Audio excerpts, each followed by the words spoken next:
আমাদের মেদিনীপুরের একটি মহিষী নারী, তার মূর্তি বিদেশেও আছে। বলতে পারবেন সেকে? মেদিনীপুরে বাড়ি একটি মহিলা, মহিলা বললে ভুল হয়, ছোট করা হয়, মহিষী নারী, বীরাঙ্গনা, গান্ধী বুড়ি যার নাম, মাতঙ্গিনী হাজরা। কেন বললাম জানেন? আমার মায়ের সংখ্যা বেশি এখানে, শোনা দরকার। করেন আর না করেন, মানেন আর না মানে, আমাদের কাজ হচ্ছে এই সত্যটাকে উদ্ঘাটন করা, শুনিয়ে দেওয়া। এরই নাম হরিনাম। ভুলটা শুধরে যাবে, যেটা ভুলে গিয়েছো মনে হবে, পদ ভুলে গিয়েছো পথ পাবে, এই সেই হরিনাম। এই জন্য আমরা ধরিয়ে দিই, তার নাম বীরাঙ্গনা। দেখেন লেখাপড়া জানে না, লেখাপড়া জানে না, দান ধ্যান করে না, কিন্তু সারা পৃথিবী জুড়ে মহিষী নারী হয়ে গেল। তার গলায় ফুলের মালা পরে প্রতি বছর সব সময় তার নাম করলে লোকে শ্রদ্ধা করে তার নাম উচ্চারণ করে। কেন? কিসের জন্য? অর্থের জন্য নয়, চরিত্রের জন্য, আত্মত্যাগের জন্য। দিয়ে গেলে, এমন দিয়ে গেলে তাকে কেউ ভুলতে পারবে না। এই শুরু থেকে শেষ পর্যন্ত যেটা হবে সেটা হলো এই চৈতন্য সত্তার পরিচয়। আমরা বেঁচে আছি, মরে বেঁচে আছি, একে বাঁচা বলে না। একটা সংসারে কেউ আমার জন্য খুশি নয়, একটা মানুষকে আমি খুশি করতে পারি না, তা ঈশ্বরকে, জগতের মানুষকে খুশি করব কি করে? এই জন্য হরিনাম শুনুন, ভগবত তত্ত্ব বুঝুন, আপনার মধ্যেও সেই মহাশক্তি বিরাজমান। আপনিও পারেন, আপনিও পারেন মহাত্মা গান্ধী হতে পারেন, আপনিও নেতাজি হতে পারেন, আপনার মধ্যেও সেই শক্তি আছে। এই জন্য হরিনাম কেবল এই মরা পোড়ার হরিনাম নয়। হ্যাঁ, নারায়ণের সিন্নি হবে কালী পূজায় কীর্তন, এ নয়। কীর্তন হলো মানব চেতনা। ঘরে ফিরার পর যা শুনলে মানব জীবনের পরিবর্তিত হবে, পথ পরিবর্তিত হবে।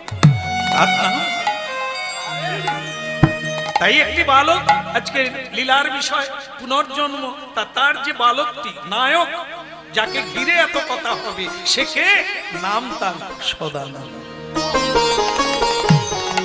12 বছরের ছেলে মাকে বলছে, হেলাতে জীবন,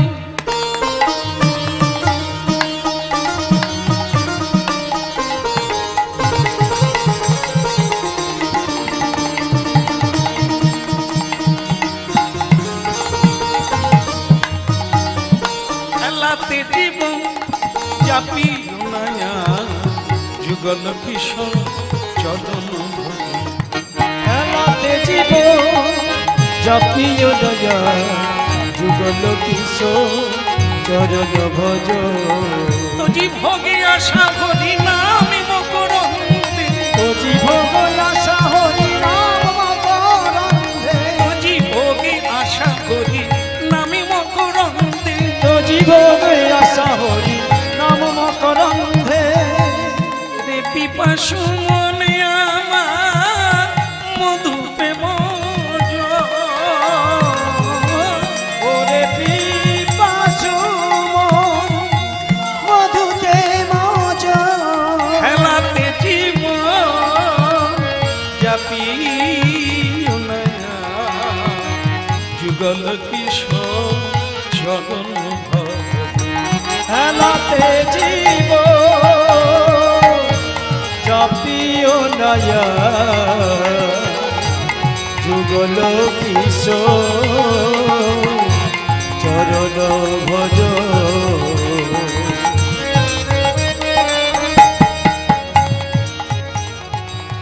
উলুধ্বনি দেখে কিরকম হয়? হরিধ্বনি, হেলাতে জীবন চাপিও নয়া, যুগল কিশোর চরণ ভজ। একবার হেলাতে জীবন চাপিও নয়া, যুগল কিশোর চরণ ভজ। বলো রাধা মাধব কি? হ্যাঁ, আরেকবার বলে যাবে কি? হাত তুলে যাবে, বলে গিরধারী লাল কি? কষ্ট হয়নি তো? মা বলে কষ্ট হবে না, এরকম হাত তুললে কষ্ট হয় না, আর চিৎকার করে হরিনাম করলে কষ্ট হয় না। ছেলেটা তখন বলে মা ঝগড়া করলে কষ্ট হয় না। আমার মা হয়েছে, তোমার মা হওয়ার কোনো যোগ্যতাই নাই। কষ্ট তো সেটা নয় যে আজকে করলে কালকে পাবে, আজকে চাষ করলে কালকে ফসল পাবে, আজকে সত্য বললে কালকে মানুষ বিশ্বাস করবে, বিশ্বাসে মিলয় বস্তু। মানুষের কাছে বিশ্বাসী হয়ে উঠলে মানুষ যা দেবে তুমি নিয়ে শেষ করতে পারবে না। এই জন্য এই বস্তুটাকে ধরার চেষ্টা করো, সত্য মেব জয়তে। এই যে টাকা পয়সা আপনারা ব্যবহার করেন, ও টাকাতেই লেখা আছে সত্য মে জয়তে। রোজগার করো, সৎ পথে করো, জীবন যাপন করো, সৎ পথে করো। আজ নয় কাল তুমি রাজমুকুট পরবে। দুর্যোধনের মতো লুটে পুটে নিও না, অধিকার ছাড়িয়ে যেও না। নিজের যেটুকু আছে তার মধ্যে সন্তুষ্ট থাকো। পরের ধন কেড়ে নিলে তোমারটাও থাকবে না। যেরকম জল দিয়ে জল বের করতে হয়, ঠিক সেরকম অর্থ আসবে, চুরি করা ধন, লুটে করা ধন, সে আবার ধন নিয়ে চলে যাবে। এই জন্য সাবধান, যেটুকু পেয়েছো ওতে সন্তুষ্ট থাকো, সত্য পথে থাকো। যদি পথেও নামতে হয় তাহলেও মিথ্যে বলো না, একদিন রাজমুকুট তুমিই পড়বে। তারই নাম হচ্ছে সত্যমেব জয়তে। যথা ধর্ম, মানব ধর্মটাকে হারিও না। ওটাই আবার তুমি মানব সত্তায় বশীভূত হবে, মিলিত হবে। পশুত্ব আনলে, পশুত্ব প্রবৃত্তি আনলে তুমি পশুত্বে চলে যাবে, পশুর দেহ প্রাপ্ত। হ্যাঁ, ভক্তমন্ডলী মায়েরা ভাববে, গতকালও আমি কালী পুজোর প্যান্ডেলে ছিলাম। বললেন শ্যাম সুন্দর প্রভু, আমাদের এখানে কালী পূজাতে পাঁঠা বলি দেওয়া হয়, আর এটা দেখার জন্য আনন্দে বাড়ি বাড়ি আত্মীয় ভরে যায়। আরে এটা যদি আগে জানতাম হয়তো কীর্তনে আসতাম কিনা দেখতাম। তাহলে সব পাঁঠা খাওয়ালো, কীর্তন কারা শুনবে রে? পাঁঠা। পাঁঠা কারা খায়? যারা পাঁঠা। বলে মা খায়, তাহলে মা কি পাঁঠা? হতভাগা মা কোনোদিন খায় না। মায়ের দুই পাশে কারা দাঁড়িয়ে আছে বলতো? আপনার কালী ঠাকুর দেখেন না? দেখেন না? মায়ের যে দুই পাশে আছে কি সুন্দরী সুন্দরী দুটো মেয়ে দাঁড়িয়ে আছে না?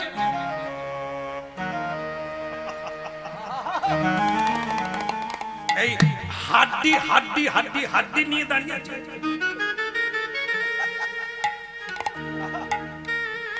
ওই দেখ, মা কি রক্ত খায় রে?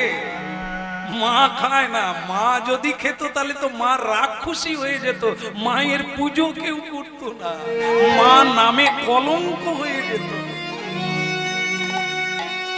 ওই তো খাচ্ছে কারা?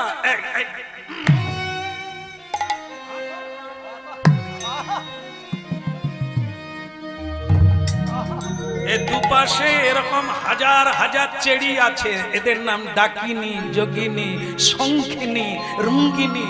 এরা ভূষুণ্ডি, এদেরকে দেয় না, রাক্ষসীদের কেটে খাইয়ে দেয়। কাদেরকে কাটে? যাদের ভেতরে অসুর প্রবৃত্তি। ও যে কেউ, আপনার আমাদের মধ্যেই দেবতা আছে আর অসুর প্রবৃত্তি আছে।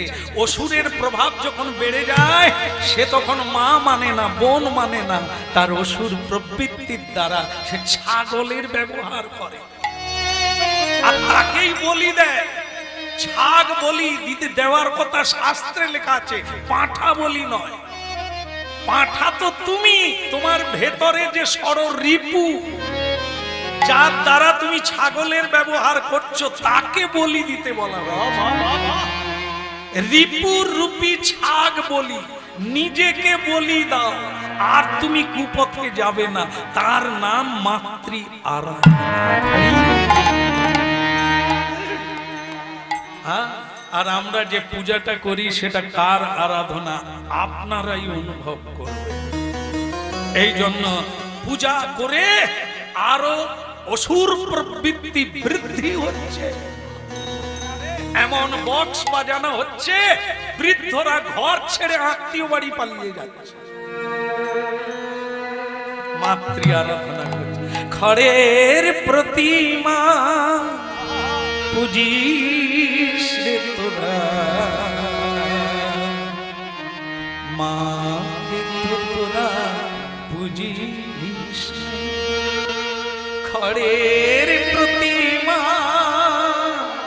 দেখেন প্যান্ডেলে প্যান্ডেলে এই গান চলছে। এখন তার সঙ্গে আবার ডিজে যোগ করে দিয়ে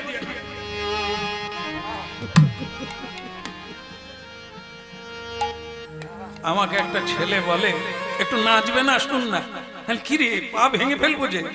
বলে আপনাদের জমানায় কিচ্ছু হবে না, আপনারা নতুন কিছু কীর্তন গাইতে পারেননি, খালি কৃষ্ণ খালি গৌরাঙ্গ। তোর কথাটা ভেবে দেখার মতো রে, দারুণ বলেছিস। কালকে তুই বাড়ি গিয়ে মাকে আর মা ডাকিস নি, একটা নতুন ডাক দে। হয় নাকি মাকে মা বলবো নি?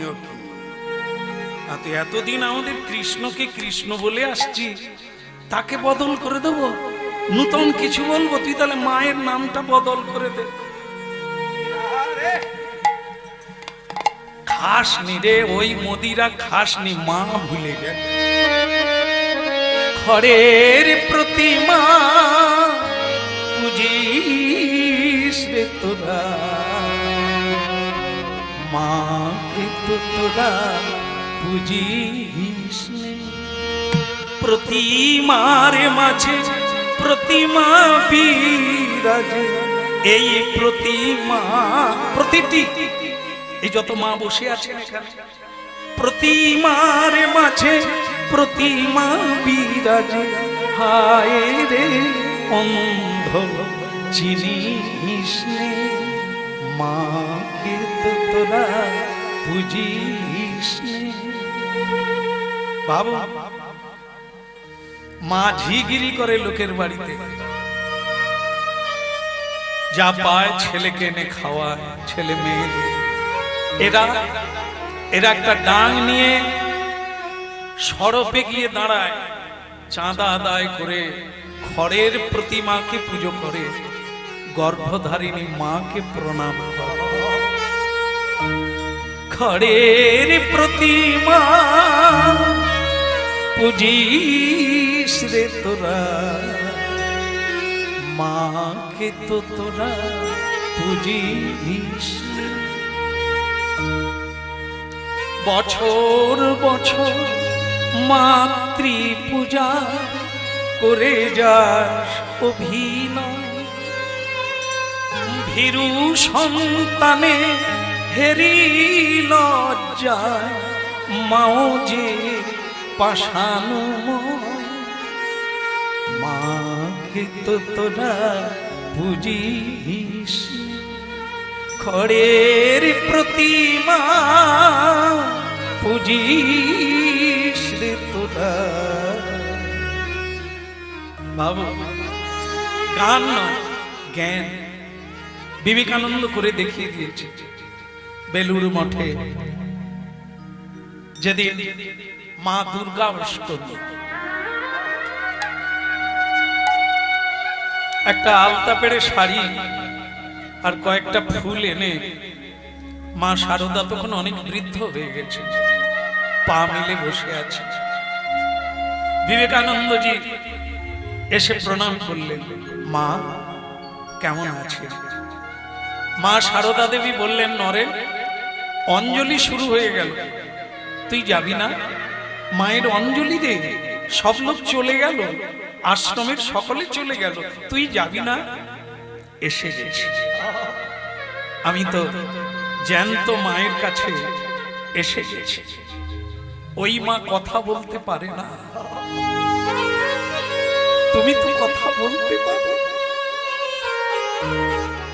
ঘরের প্রতিমা আমার মাথায় হাত দিয়ে আশীর্বাদ করবে না, কিন্তু তুমি পারো। তাও মা, আমি বিশ্বকে জয় করে আসি। ওই শাড়ি, ওই ফুল মা শারদা জননীর চরণে দিয়ে দিলে। তুমি আমার মা। বাবা কি শিক্ষা দিলে! মেদিনীপুরের বিদ্যাসাগর মায়ের আহ্বানে চাকরি ছেড়ে দিয়ে বর্ষার রাত্রে নদী পার হয়ে মায়ের কাছে এলে।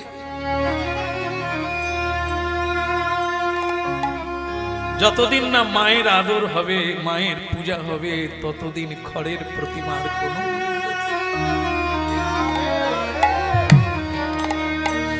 এখন একটা জিনিস লক্ষ্য করবেন, উন্নতি কত হচ্ছে। আহ্বানের চাইতে বিসর্জনের মজা বেশি হচ্ছে না? পূজায় ঘটানায় পূজার সময় কেউ নেই, বিসর্জনের সময় লোক ধরে না। কি আনন্দ! মানুষ বেঁচে থাকলে কেউ আসে না, মানুষ যখন মরে যায় মদ খাওয়ার জন্য দলে দলে লোক জুটে যায়। দেখুন কি দিন এসে গেছে, মরলে মানুষ আনন্দ পায়, আমরা সেই জায়গায় দাঁড়িয়ে আছি। কেমন? তাই আজকে সদানন্দ বলছে, মা ওটা না, হেলাতে জীবন জাপিও না, যুগল কিশোর চরণ। ওই হেলাতে জীবন জাপিও না, যুগল কিশোর চরণ ভজ। তোজি ভোগে আশা হরি নামে মকরন্দে, তোজি ভোগ আশা হরি নাম মকরন্দে। মা আমার মা,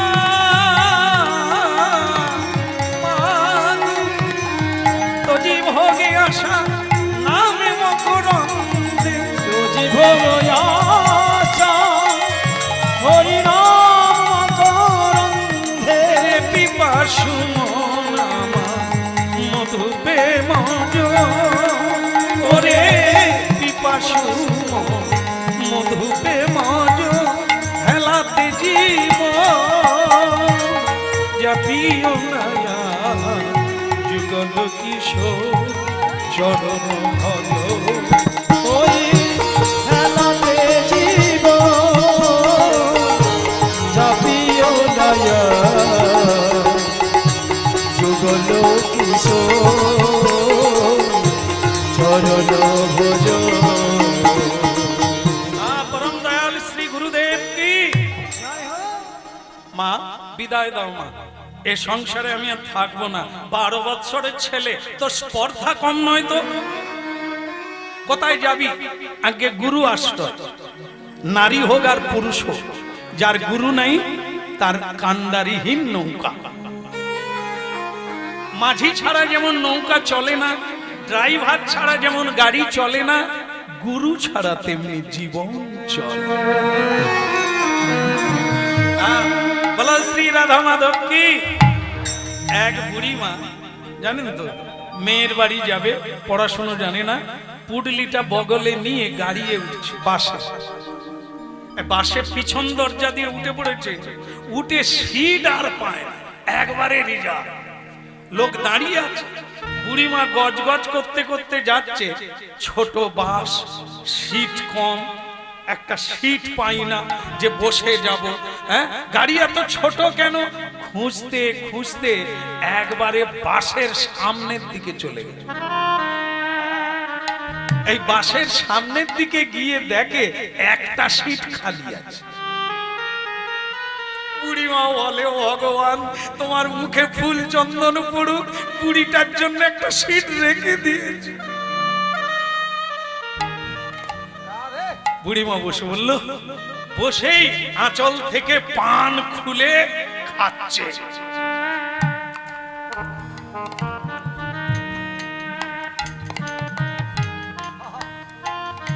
পান খাচ্ছে আরাম করে, ড্রাইভার চা খাচ্ছিল দোকানে। তার চা খাওয়া শেষ, বাস এইবার দরজা খুলে দেখে তার সিধা সিট রিজার্ভ। সে উঠবে, ঠাকুমা বলে কে রে, সরে যা। তুই কে রে? বলে ঠাকুমা ওটা আমার সিট। ড্রাইভার বলছে, সে ঠাকুমা বলে তোর বাপের সিট।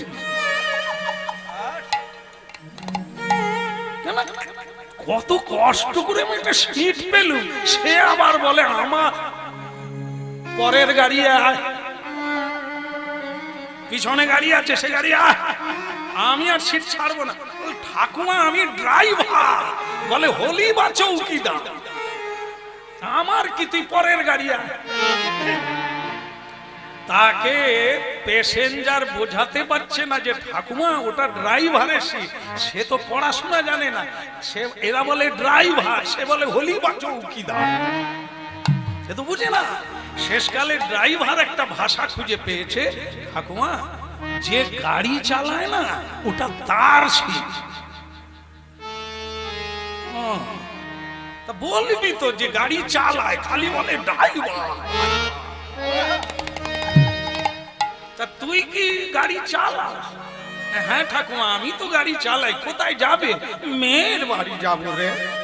তো তাই তুই বস, তুই উঠলে সিটটা দিবি। কি বুঝলে? কেন ড্রাইভার নাই বা বসলো, ঠাকুমা বসলে গাড়ি যাবে না? পঞ্চা পরাণ তবনা এরা বসলে গাড়ি যাবে না? যাবে না। ড্রাইভার ছাড়া গাড়ি চলে না। এই জীবন গুরু ছাড়া চলে না। সেই গুরু পরম্পরা ভগবান নিজেই গুরু হয়ে পৃথিবীতে আসেন, জীবের নিস্তার লাগি নন্দ সুত হরি। মা সেই গুরু যার জীবনে নেই, তিনি নিগুরা। সে পথ খুঁজে পায় না, সে এপার থেকে ওপারে যেতে পারে না। তাই মা আমি গুরুকরণ করতে চাই, আমি গুরুচরণে আশ্রয় নিতে চাই। কিন্তু বেটা তাহলে তুই যদি গুরু বলিস, একবার বলুন রাধা মাধব কি। আচ্ছা একে বোঝান তো, আপনারা তো ঝগড়াটা শুনছেন, আপনারা বোঝান তো গুরুকে। মা বাবাই তো গুরু, হ্যাঁ কি না? হ্যাঁ কি না? গান নাড়ুন, গান নাড়ুন, এরকম বলুন। মা বাবাই তো গুরু না। ভাগবত শাস্ত্রে বলা হয়েছে সব মা মা নয়, সব বাবা বাবা নয়, সকলে গুরু নয়। আমাদের শাস্ত্রে বলা আছে আদ্য গুরু পিতা মাতা। প্রথম গুরু হচ্ছে পিতা মাতা, আদ্য গুরু। কিন্তু গুরু শব্দের পিছনে যুক্তি কি? কাকে গুরু বলা হয়? যিনি সর্বশিক্ষায় শিক্ষিত, যিনি অপরকে শিখাতে পারেন, দেখাতে পারেন, বোঝাতে পারেন আর পথ দেখাতে পারেন, তাকে গুরু বলা হয়। নামধারী গুরু নয়। যে কেউ গুরু হতে পারে না। মা হওয়ার যোগ্যতা নাই, সে গুরু হবে কোথা থেকে? যে নিজে ভালো সন্তান হতে পারলো না, ভালো মেয়ে হতে পারলো না, সে ভালো মা হবে কি করে? কুমারী বেলা যে কাউকে সম্মান করলো না, স্কুলের মাস্টারকে বিপ্রণাম করে না, সে মা। তার ছেলে হলে সে যখন মা হবে, সে ছেলে মেয়েকে কি শিখাবে?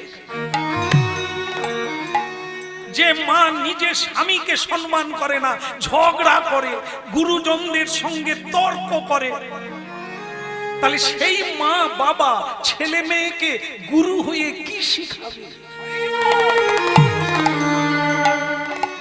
যে মা বাবা দামোদর ব্রত করলো না, রাধা দামোদর সম্পর্কে কোনো জ্ঞানই হলো না, কিছুই ধারণা হলো না জীবনে, তারা কি জ্ঞান দেবে ভগবান সম্পর্কে? কি দেখাবে? এই আপনাদের একটা দৃষ্টান্ত দেখায়, খুব জলের মতো বুঝতে পারবেন। একটা ছোট্ট মেয়ে টিউশনি পড়ে বাড়ি ফেরার সময় 500 টাকার নোট রাস্তায় কুড়িয়ে পেয়েছে। এসে মাকে দেখাচ্ছে, মা দেখো কুড়িয়ে পেয়েছি। ওই যে লোকটা চলে যাচ্ছে না, ওর পড়ে গেছে, রুমাল বের করতে গিয়ে টাকা পড়ে গেছে, আমি কুড়িয়ে নিয়েছি। কেউ দেখেনি তো? কে বলল? এই যে গুরু, গুরু। কেউ দেখেনি তো? বল না, যদি ওই লোকটা ফিরে এসে তোকে বলে তুই আমার টাকা কুড়িয়েছিস, তুই বলবি না। বলুন গুরু, গুরু তো এই তো শিখিয়ে দিল। এক ব্যাগ বই আছে, তাতে বিদ্যাসাগরেরও বই আছে, কদাচ মিথ্যা কথা কইও না। কাহারো ধন না বলিয়া লইও না, চুরি করা হয়। আর মা কি শিখিয়ে দিল? পড়তে যা, পড়তে যা, টাকাটা যে কুড়িয়েছিস কাউকে বলবি না। একেই গুরু বলবো। এই মা গুরু। যে পিতা তাস খেলে, নোংরা কথা বলে, নোংরা চরিত্র, চরিত্রহীন পিতা, সুরাপান করে, সে কি সন্তান সমাজকে শিখাবে? গুরু হবে?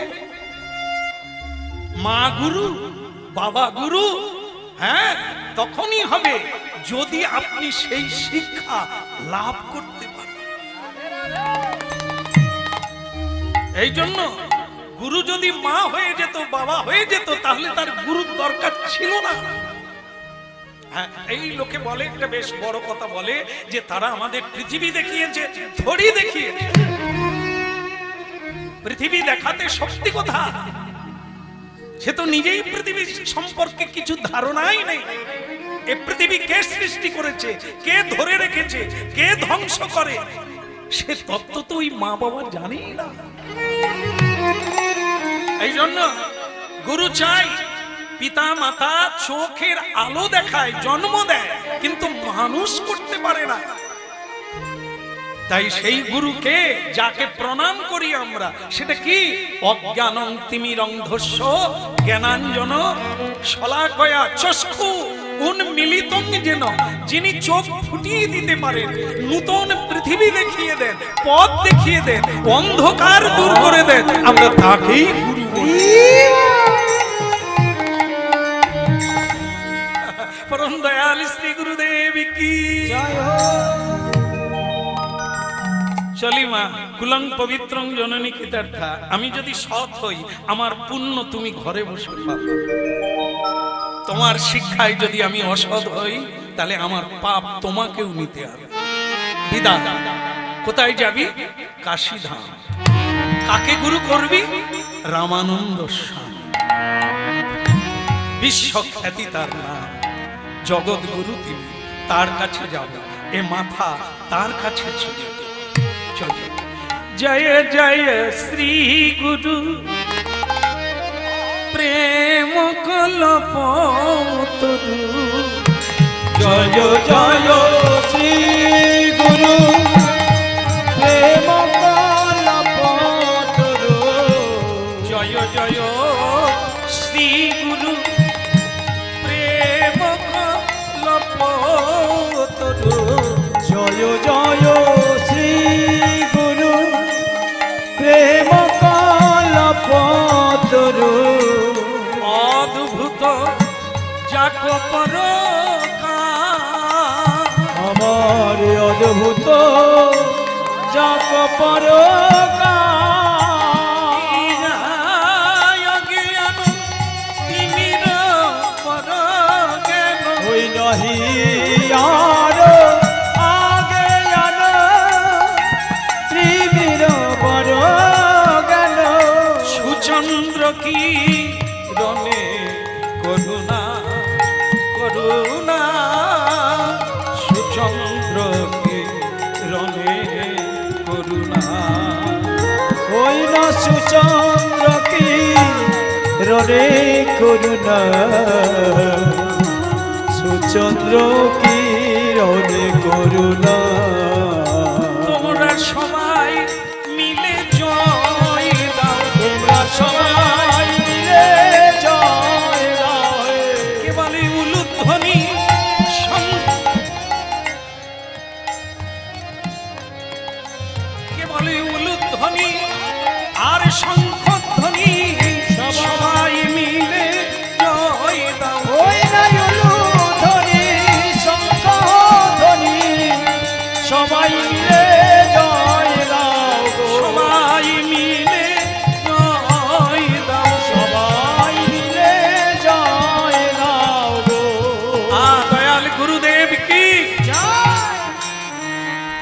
কাশিধাম পৌঁছে গেল। 12 বৎসরের ছেলে সদানন্দ মাকে প্রণাম করে চলে গেলেন। মা আসি। গুরুগৃহে গিয়ে গুরুদেবের জয়ধ্বনি করলেন।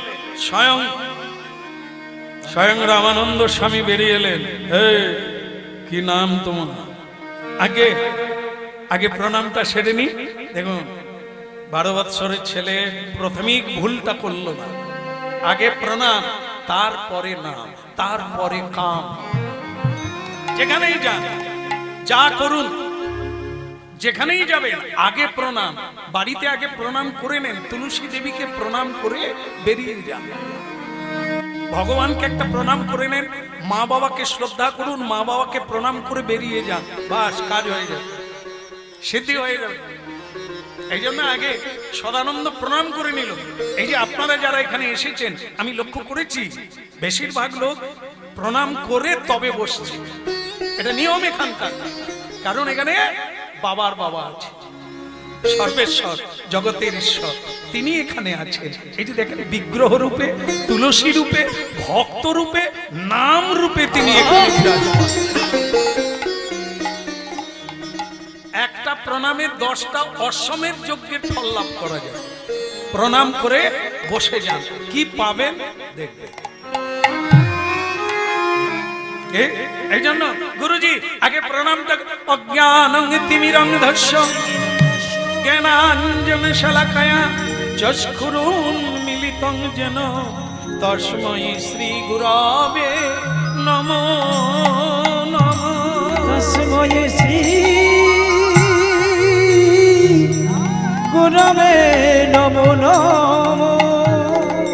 বাহ, প্রথমেই তো জয় করে নিলি আমাকে। বাহ, কি নাম তো? আগে আমার নাম সদানন্দ। বাহ বাহ, বেশ ভারী মিষ্টি নাম। সদানন্দ তো কৃষ্ণের নাম রে। সদানন্দ, যার কখনো নিরানন্দ নাই। নিরানন্দ তারই থাকে যার ভেতরে আত্মেন্দ্রিয় বাসনা থাকে, ওটা ভগবানের নাই। তাই ভগবান সব সময় হাসেন, সব সময় আনন্দে থাকেন। তার নাম সদানন্দ, আর তোরও নাম সদানন্দ। খুব ভালো লাগলো। এখানে কেন? আগে আপনার চরণে আশ্রয় নেব। আমার চরণে আশ্রয় মানে কি বুঝিস? মায়ের কোলে থাকলে আরাম পাবি, মায়ের কোলে থাকলে আদর পাবি, গুরুর কোলে থাকলে শুধু মার খাবি। এখানে আদর নেই, এখানে শুধু দণ্ড, শাস্তি পাবি। পারবি থাকতে? যে বস্তুকে পাওয়ার জন্য আমি এসেছি তার নাম ভগবান, তাকে পাওয়ার জন্য যত কষ্ট হোক আমি আপনার চরণে থাকব। তাহলে যা, দীক্ষা পরে হবে, আগে যেটা করতে হবে সেটা কি? যা, আমি তোকে উপদেশ দিলাম, তোকে আমি মেনে নিলাম শিষ্য রূপে। আগে যা, ভিক্ষা করে নিয়ে এই গুরুগৃহের নিয়ম হলো আগে ভিক্ষা করতে হবে, গুরুকে দিতে হবে। বলে কেন গুরুজি ভিক্ষা করতে হয় কেন? সবাই করে, সবাই করে। যত বড় ধনী লোক হোক সবাইকে ভিক্ষা করতে হয়। বাবা মা মরে গেলে ভিক্ষা করে না? করে। কেন করে? মাথাটা নিচু হবে। ভিক্ষা মানে চাওয়া, মাথা নিচু করা, খালি পায়ে হাঁটা, কাপড় জামা না পরা, মাটিতে শোয়া, মাথা নেড়া করা, এ সবগুলি হচ্ছে বিনয়ের প্রতীক। বিদ্যা দদাতি বিনয় প্রণাম তদ বৃদ্ধি প্রণিপাতেন। যত বেশি প্রণাম করবে তত তুমি বিনয়ী হয়ে যাবে, মধুর হয়ে যাবে। আর যত প্রণাম করবে না তুমি ক্রোধী হয়ে যাবে, দাম্ভিক হয়ে যাবে, অহংকারী হয়ে যাবে। এই যে আমাদের কাছে বহু রোগী আসে, বলে প্রভু কিচ্ছু করতে হবে না, আমার রাগটা কমিয়ে দেন তো। বাড়িতে সবই ভালো, কিন্তু এই চটপট আমি রেগে যাই, তার জন্য সংসার ভেঙে যাচ্ছে। কি করা যাবে? একটাই ঔষধ, রাগ কমাতে গেলে প্রণাম করো। যার উপরে বেশি রাগ হয় তাকে সম্মান করো। দেখবে 15 দিন পরে দেখবে তোমার রোগ কমে গেছে, বাকিটা যেটা থাকবে বাকি দিনে চলে যাবে। এই প্রণাম ভারতীয় একটি প্রকৃষ্ট সাধনা, যে প্রণামের দ্বারা ঈশ্বর প্রাপ্তি হয়ে যায়। শুধু প্রণামের দ্বারা মানুষ বানিয়ে দেয়। প্রণাম করবেন যাকে, তার সঙ্গে আপনি ঝগড়া করতে পারবেন না, অহংকার করতে পারবেন না, রাগারাগি করতে পারবেন না। হ্যাঁ? ঝগড়া মিটে যাবে। মহাপ্রভু কেন হাতে তালি দিয়ে কীর্তন করতে বলেছে জানেন? 10-5 মিলি নিজ দাঁড়িতে বসিয়া বাড়ির সবাইকে নিয়ে কীর্তন করো। কেন বলেছে? এর নাম সাম্যবাদ। তিনি ভেদ আনতে চান না কারো সঙ্গে, যে তুমি তোমার হরিনাম করো, কে করে না তার সঙ্গে কথা বলো না, এটা না। সবাইকে ডেকে নিয়ে হরিনামে বসো প্রতিদিন, তাহলে দেখবে বাড়িতে ঝগড়া হবে না, কলহ চলে যাবে, কলির কলহ। হ্যাঁ, বলো গিরধারী লাল কি। করে দেখবেন, বাড়িতে একটু করে দেখবেন, অনেকে করে। হ্যাঁ, অনেকে ডাকে, কই গো বিমলের বাবা, শেক দিয়ে বসে আছে, আপনাকে না, বিমলের বাবা। বিমলের বাবা, সেই তো বসে বসে বিড়ি ফুঁকছো, তা একটু আসো না কীর্তন করি। ও তুমি করো। বাপের জন্মে কীর্তন কি জিনিস জানিনি, কোথা থেকে এই কীর্তন নিয়ে চলে এলো, তুমি করো। বড় বৌমা, কীর্তনে শুনলুম হাতে তালি দিয়ে একটু কীর্তন করলে মঙ্গল হয়, এসো না বড় বৌমা। বলে মা, আমার সিরিয়াল দেখার সময়, এ সময় আমি কীর্তন গাইতে। মেজ বৌমা, তাহলে তুমি একটু এসো, আমি তো আপনার ছেলের জন্য 100টার বুনছি, এ সময় আমি কীর্তন গাইতে পারি। বড় ছেলে, বড় খোকা, একটু কীর্তন গাইবি, আয় না রে। কীর্তনে বলেছে কীর্তন গাইলে সংসারের মঙ্গল হয়। বড় ছেলে বলে, মা, একটা রবিবারেই কেবল ছুটি পাই, বন্ধুরা তাস খেলতে ডাকছে, না গিয়ে কি পারি, তুমি করো না। তুমি কি করবেন? কেউ কথা শুনলো না, আপনি কি করবেন? বলে ওই জন্য তো আমিও করি। কিন্তু আপনারা কি জানেন, রবীন্দ্রনাথ যে একটা সুন্দর গান গেয়েছেন না, যদি তোর ডাক শুনে কেউ, ও বাবা, সকলেই তো জানে, এ গান আর গাইবার লাগবে না। কিন্তু গান জানেন, জ্ঞান হয়নি, যে কেউ নাই করুক, আমি আমার করে যাব, একলাই যাব। হায় ভজার মা যায়নি বলে আমিও হরি নামে যাই। এ কি, আপনি তো ওই গানটা বুঝবেন, গান নয় জ্ঞান। যদি তোর ডাক শুনে কেউ না আসে, তবে একলা চলো রে, একলাই তো জীবন। একা আসা, একাই যাওয়া, কাকে সঙ্গে পাবেন ভুল করবেন না। তাই এখানে কি বলো রে, বলো রে হরি, বলো রে, একবার বলো রে, বলো রে হরি, বলো রে, ওই বলো রে, বলো রে হরি, বলো রে, একবার বলো রে, বলো রে হরি, বলো রে, ওই হরি বলো রে, হরি বলো রে, বলো রে, বলো রে হরি, বলো রে, একবার হরি বলো রে, হরি বলো রে, বলো রে, বলো রে হরি, বলো রে, বলো রে, বলো রে হরি, বলো রে, একবার বলো রে, বলো রে হরি, বলো রে, হরি বলো, হরি বলো, হরি বলো ভাই রে, হরি বলো, হরি বলো, হরি বলো ভাই রে, আমি বিনা কলি কালে আগে গতি নাই রে, ওই নাম বিনা কলি কালে আর গতি নাই রে, বলো রে, বলো রে হরি, বলো রে, একবার বলো রে, বলো রে হরি, বলো রে, হরি বলো রে, হরি বলো রে, বলো রে, বলো রে হরি, বলো রে, একবার হরি বলো রে, হরি বলো রে, বলো রে, বলো রে হরি, বলো রে, ওই বলো রে, বলো রে হরি, বলো রে, একবার বলো রে, বলো রে হরি, বলো রে, এই নামি বিনা কলি কালে আরে গতি নাই রে, হরি নাম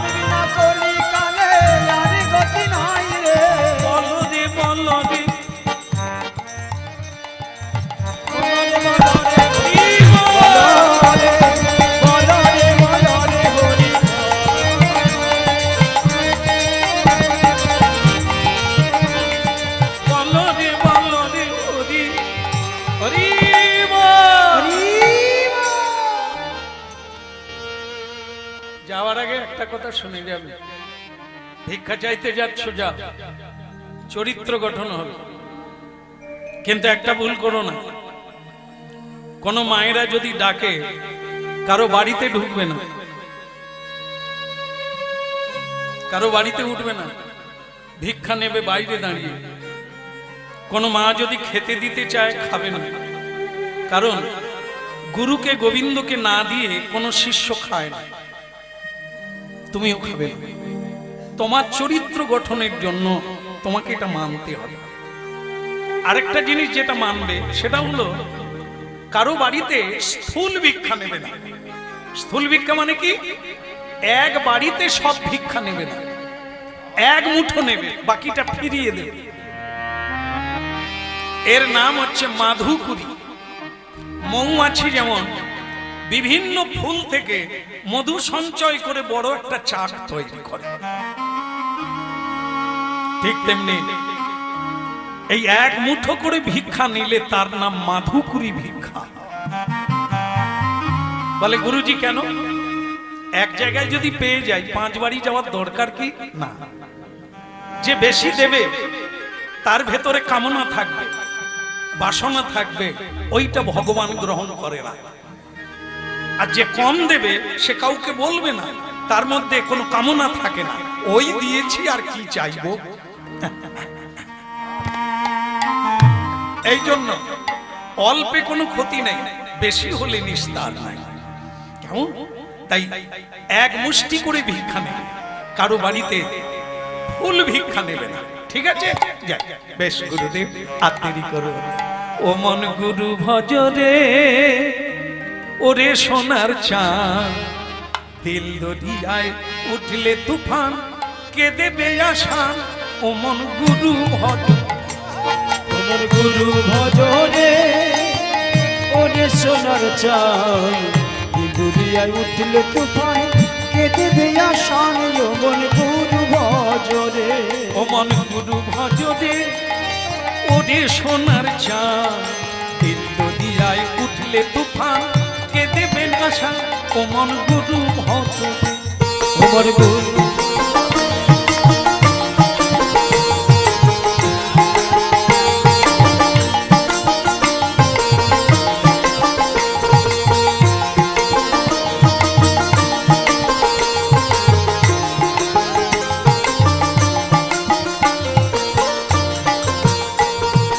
ভাই বলো বন্ধু বলো, কেউ তো কারো নয়, বলো কেউ তো কারো নয়।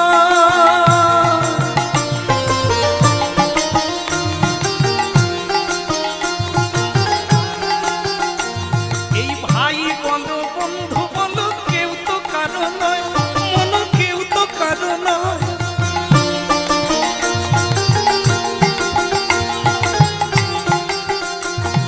দু চার দিনের আসা যাওয়া, দু চার দিনের আসা যাওয়া, পথের পরিচয় মন গুরু ভজরে, ওরে সোনার চাঁদ, দিল দরিয়ায় উঠলে তুফান, কে দেবে আশা।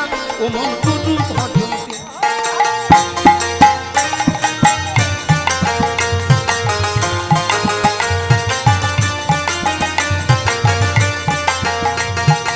এই দরিয়ার মাঝে তুমি খেলছো কত খেলা, খেলছো কত খেলা। এই দরিয়ার মাঝে তুমি খেলছো কত খেলা, ওমন খেলছো কত খেলা। একবার পিছন পানে চেয়ে দেখো, পিছন পানে চেয়ে দেখো, তোমার বহে গেল বেলা। ওমন গুরু ভজরে, দুনিয়ায় উঠলে তুফান, কে দেবে আশান। তোমার গুরু ভজরে,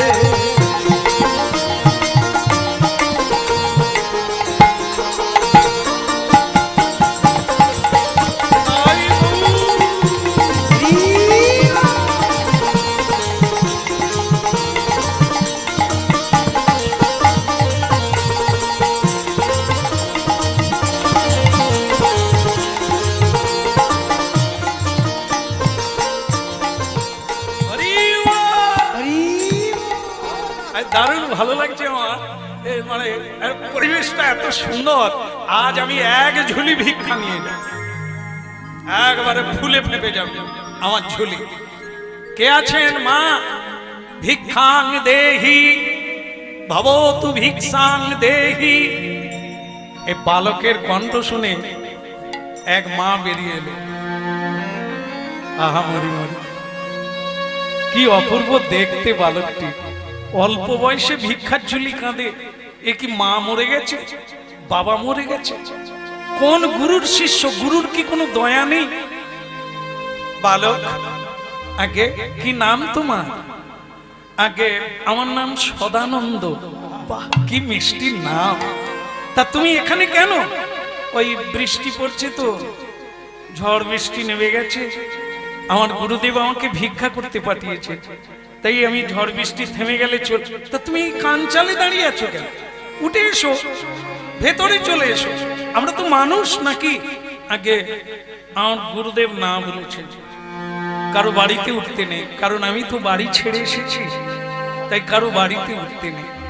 তা বেশ, তো তুমি আমার কোলে এসো। আগে না, আমার মা ছিল, মায়ের কোল শূন্য করে আমি মা ছেড়ে চলে এসেছি, আপনার কোলে উঠতে পারবো না মা। আহারে, তোর মুখ দেখে আমার প্রাণ ফেটে যাচ্ছে। তা বেশ, তুই ঝুলিটা দে, এই ঝড় বৃষ্টির সময় আর কোথায় যাবি, কোথায় পাবি, কে দেবে তোকে? আমি তোর ঝুলি ভরে দেব। ভক্তমন্ডলী মায়েরা বলে গেল, এই ভুলটা আমরা করি, লোভের ফাঁদে পা দিয়ে। ছেলেটা ভুলে গেল, মাকে ঝুলি দিয়ে দিল। ওই মাটি তার ঝুলিতে শাক সবজি তরি তরকারি দিয়ে ঝুলি ভরিয়ে দিল, মাথায় তুলে দিল। যা, আজ আর কোথাও যেতে হবে না, গুরু গৃহে ফিরে যা। গুরুদেব, গুরুজি, সদানন্দ, আমি এসে গেছি গুরুদেব। বাহ, প্রথম দিন ভিক্ষা করতে গেলি, এক ঝুলি ভিক্ষা। আয় বেটা, আয়, যা রান্না করে নে, রান্না করে আমায় দিয়ে যা, মন্দিরে দিয়ে যা, আমি ভগবানকে ভোগটা লাগিয়ে দেব, তারপরে গুরু শিষ্য দুজনে মিলে মহাপ্রসাদ পাব। যা রান্না কর। ভক্তমন্ডলী মায়েরা রান্না হলো, তুলসী দিয়ে ভগবানের মন্দিরে গেল। গঙ্গা জলে তুলসী দিয়া ভোগে লাগা, গঙ্গা জল তুলসী দিয়া ভোগ লাগাইলা। গঙ্গা জলে তুলসী দিয়া ভোগ লাগাই। ওই গঙ্গা জল তুলসী দিয়া ভোগ লাগাইলা। কে বলে উলুধ্বনি হরি ধ্বনি করিতে লাগিলা। ওই নয়ন ধ্বনি হরি ধ্বনি করিতে লাগিলা। উলুধ্বনি হরি ধ্বনি করিতে লাগিলা। ওই নয়ন ধ্বনি হরি ধ্বনি করিতে লাগিলা। গঙ্গা জলে তুলসী দিয়া ভোগ লাগাইলা। ওই না গঙ্গা জল তুলসী দিয়া ভোগ লাগাইলা। আজ একটা বিপদ ঘটে গেল। গুরু রামানন্দজি টপ টপ করে চোখের জল ফেলে কাঁদছেন আর বলছেন মন্দিরে, প্রভু, প্রতিদিন তো আপনি হাত বের করে নিজের হাতে সেবা গ্রহণ করেন, আজ করছেন না কেন? হে প্রভু, হে প্রভু রাম রঘুবীর, হে শ্রী রাম ব্রহ্ম পরব্রহ্ম সনাতন, সেবা নিচ্ছ না কেন? তাহলে কি আমার মন্ত্রে ত্রুটি, আমার সেবায় ত্রুটি না দ্রব্যে ত্রুটি? হরিনাম শুনছেন আপনারা, শুনে রাখে তিনটে দোষ আছে আমরা যারা ভগবানকে ভোগ লাগাই: ভাব দোষ, স্পর্শ দোষ, দ্রব্য দোষ। সাধুরা এগুলো এড়িয়ে চলে। ভাব দোষ, কি ভাব নিয়ে আপনি রান্না করছেন ওইটা রিয়াকশন হবে যারা খাবে। যারা ভোগ লাগান না ছেড়ে দেন, রান্না করে ওইটাও দৃষ্টি দিয়ে করতে হবে। কেন না, আপনি যে ভাব দিয়ে করছেন ওই ভাবটা যে খাবে তার ভেতরে প্রবেশ করবে। কিছু কিছু মায়েরা দেখবেন সকাল বেলায় মাথা গরম করে ফেলে, স্বামী অফিস যাবে, ছেলে মেয়েরা স্কুলে যাবে, এই সকালটা যেন একটা ঝড়োখা জীবন মায়েদের। হ্যাঁ, আর তখন মায়েরা কিরকম করে, আপনারা বোধহয় সেরকম করেন না। আমার পাড়ায় দু একজনকে দেখেছি, অলআউটার সংসার, হাত পা পুড়ে কালা হয়ে গেল, তবু একটু নাম নাই, সে বলে এটা দাও, মানে ওই যে রান্না করছে খুন্তি দিচ্ছে আর কি, কোথায় দিচ্ছে রেগে রেগে, ওইটা যে খাবে সেও তো পোল্ট্রির মুরগি হবে।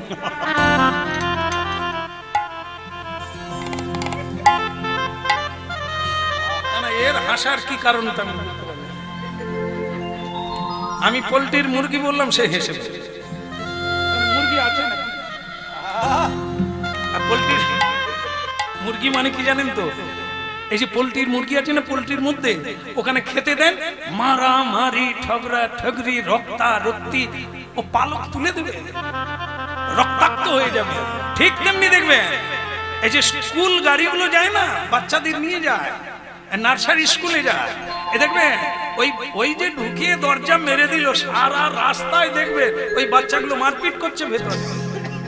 আমি ভ্যানওয়ালাকে গাড়িওয়ালাকে বলি, আরে বাপ, ভেতরে যে মারপিট, বলে প্রতিদিন হয়। বলে আমার কাজ ওই তুলে দিয়েছে সেখানে ফেলে দেব, আমার ও দায়িত্ব না, দরজা লাগিয়ে দিচ্ছি, চাবি দিয়ে দিচ্ছি, বাসও নিয়ে যাবো। বলে প্রতিদিন হয়, ও ডেটেলও রাখতে হয় আর তুলোও রাখতে হয়। কেন?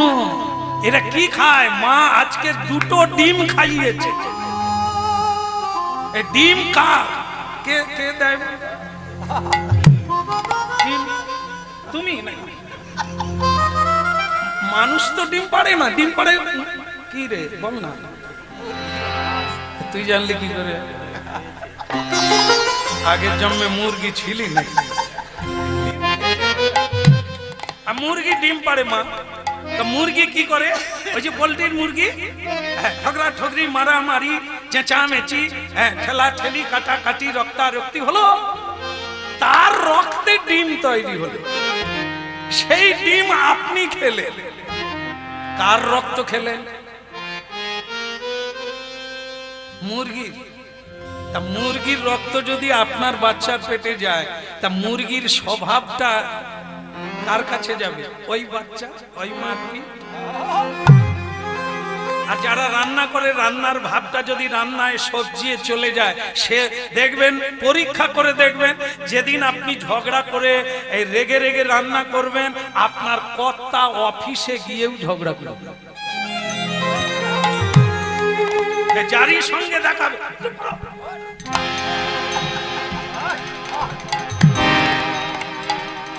দেখবেন চেঁচামেচি, তর্কাতর্কি করে, দেখবেন বিকেলে যখন বাড়ি ফিরবে একবারে তেজাল ভাঁড় হয়েই ফিরবে। কি গো, তোমার কি হয়েছে? বলো, আজ যে কি হলো, সকলের সঙ্গে ঝগড়া করে চলে গেছে। আমি তো গড়াই গেল, যেটা রান্না করেছে কে বলেছে দেখতে হবে। হ্যাঁ, নেতাজি সুভাষচন্দ্র তিনি বলেছিলেন, মা যেরকম হবে তার সুস্বাদু রান্না হবে, ভাব থাকবে, সেই ভাবে তৈরি হবে খাবারের দ্বারা, তার নাম ভাব দোষ।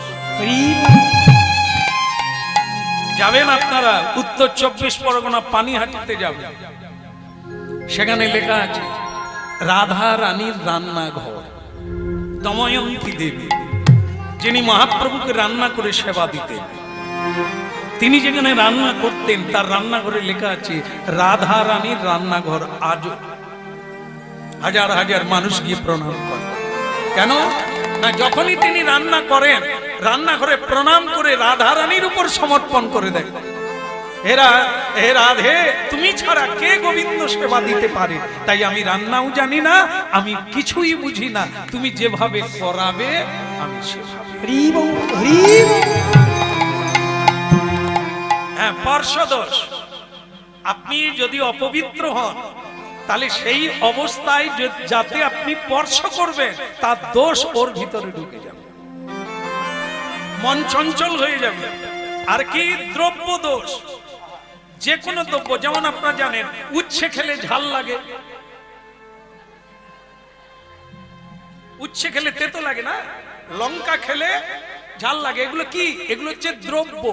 যে দ্রব্য তার ক্রিয়া সেরকম। যেমন লঙ্কা খেলে দেখবেন একবার কান দিয়ে ঝাল বেরোবে, যাকেই পাবে তাকে কামড়ে দেবে। আর রসমালাই খান, ক্ষীর মালাই খান, কি হবে? একবারে শরীর মন শীতল। তাই সাধুরা পেঁয়াজ, রসুন, ডিম, মাছ, মাংস এগুলি ত্যাগ করতে বলেছেন। এ কোনো জোরালো বিধি নয়। ভালো চাইলে ত্যাগ করুন, ভালো লাগলে খেয়ে যান। কেন না? ওইগুলোর মধ্যে এত তেজ থাকে, এত মানে উৎপাদন শক্তি থাকে, আপনাকে চঞ্চল করে তোলে। তাই সাধুরা ওগুলো খায় না। কেন না? মন নিয়েই তো ভজন করতে হবে, শান্ত থাকবে, স্থির থাকবে। কীর্তন শুনছেন, বলো রাধা মাধব কি। ভগবান ভোগ গ্রহণ করলেন না, গুরুদেব কেঁদে ফেললেন, ধ্যান করে জানলেন কিসের দোষ, কিসের জন্য ভগবান আজ সেবা নিলেন না, হাত বের করলেন না, এটা আমাকে দেখতে হবে। এই ধ্যান করে জানতে পারলো আর সদানন্দ যে ভিক্ষা এনেছে, ওই ভিক্ষায় দোষ আছে। ওকে যেটা বলেছিল গুরুদেব, সেটা তো ও শুনেনি। এক জায়গায় ভিক্ষা নিয়ে চলে এসেছে। সদানন্দ, আগে গুরুজি এদিকে আয়, তুই আজ কোথায় ভিক্ষা এনেছিস, কোথা থেকে এনেছিস? আগে গুরুদেব এক মাতাজি বললেন যে তুই ঝড় বৃষ্টিতে কোথায় যাবি, আর তুই আমার কাছে সব ভিক্ষাটাই নিয়ে চলে যা, আর কোনো জায়গায় যেতে হবে না। আর তুই অমনি নিয়ে নিলি, হ্যাঁ, মা ছেড়ে এলি, আবার মায়ের কথা শুনলি, গুরুর কথা শুনলি না। আজ তোর জন্য আমার গোবিন্দের সেবা হলো না, আর আজ আমার গোবিন্দ উপসে থেকে গেল। তোকে আমি অভিশাপ দিলাম, তোকে আমি অভিশাপ দিলাম। এই অভিশাপে তুই আরেকটা নতুন জায়গায় গিয়ে জন্ম নিবি, যেখানে হরিনাম হয় না, যেখানে গোবিন্দের ভোগ হয় না।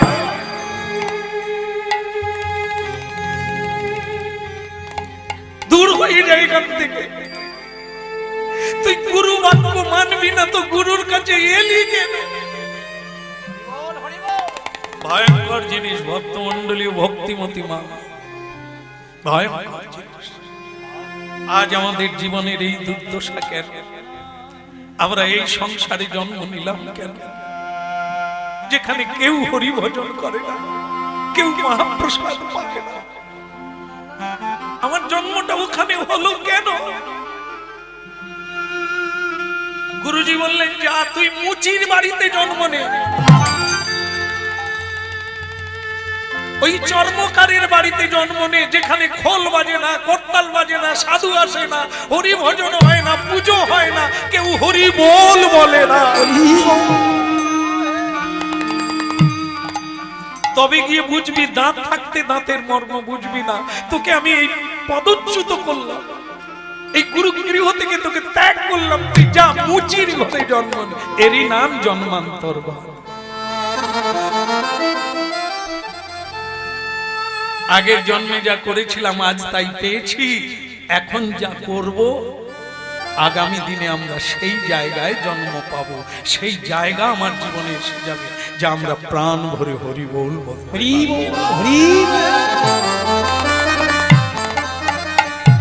গুরুদেবের চরণে পড়ে অনেক কাঁদলেন। কান্নার পরে গুরুদেব তাকে তুলে বললেন, তুই কাঁদছিস কেন? তোর কান্নায় যে আমার প্রাণ ফেটে যায়। কাঁদবি না। তুই যখন কাঁদলি তোকে আমি একটা আশীর্বাদ দিয়ে রাখলাম। সেটা কি? যেখানেই জন্ম নে, মনে থাকবে কেন তুই মুচির গৃহে জন্ম পেলি।